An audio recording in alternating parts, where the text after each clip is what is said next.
Diary of a Wimpy Kid. The Meltdown.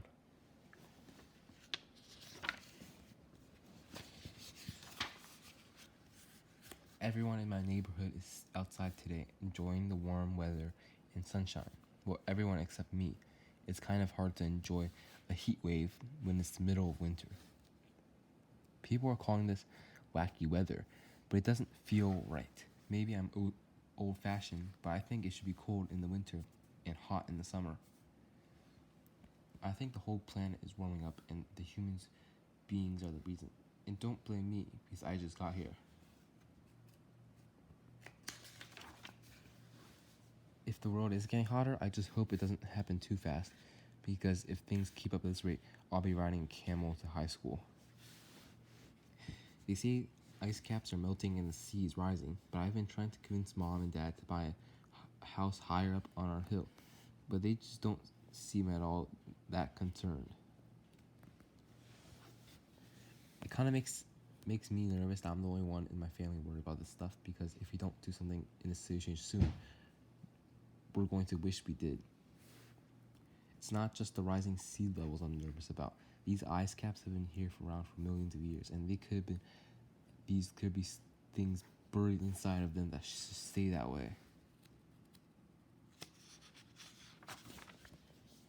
I saw a movie about a caveman who got frozen in ice, and then melted 1,000 years later, and he was still alive. I don't know if that kind of thing could actually happen in real life, but there are unfrozen cavemen walking around these days. The night janitor at my school might be one of them. If we do figure out a way to out of this climate mess, it's probably because of something my generation who solves it. That's why I'm always nice to the smart kids, because they're the ones who's going to save our butts. Whatever the answer is, I guarantee you technology is going to be the key. Grown-ups are always saying that too much technology is bad for kids, but I say the better. Say more the better. In fact, as soon as I can afford one of those high-tech toilets that learn all your habits, I'm going to get the most expensive model. Hello, Gregory. I've been waiting for you. We're seat warming.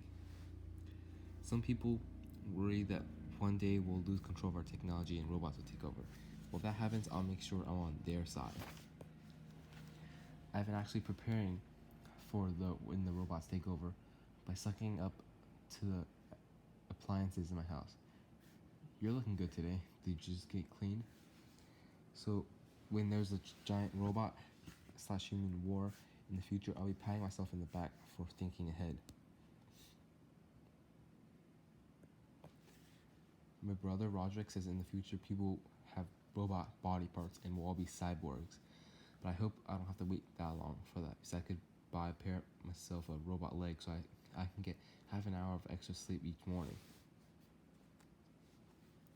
I guess we don't know what's going to happen in the future, and you can drive yourself crazy worrying about it. Even if we solve all these problems we have right now, some new things will come along, and then we'll have to deal with that. I read about what happened with the dinosaurs. They were trained high, riding high on a couple 100 million years, and then an asteroid came along, wiped them out. What's really crazy is that cockroaches were still along back then, and somehow they survived. They'll probably be here long after we're gone too. Personally, I think cockroaches are disgusting, but they must be doing something right. Speaking of survival, right now I'm just trying to get through middle school, and the last few days haven't been all great.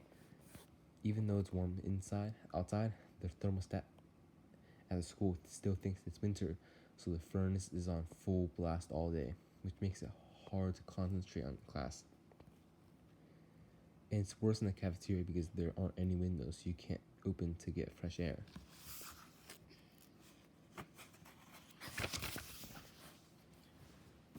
The heat has been frying my brain, and I've been forgetting when my school assignments are due. I forgot a really big project. I forgot a really big one day, which was my country project for my international showcase back in November. Everyone had to pick a country to report on. I picked Italy because I'm a huge pizza fan. Where it turns out Italy was really popular choice, so my social studies had to do a random drawing to decide who got it, and she chose Dennis Traction, who isn't fair because he's lactose intolerant and he can't even eat cheese. So the teacher assigned me to Malta, which I didn't even know was a country. Anyways, that was 2 months back, and I didn't give my country project a second thought until today. And the only reason I remember was because when I got to school, everyone was wearing weird clothes. I probably should have realized it was International Showcase Day when my friend Roy came by to get me from school wearing crazy setup. But he been always doing something strange. I barely even noticed. In homeroom, I took a look at Rolly's project to see how much work was involved, and that's why I started to panic.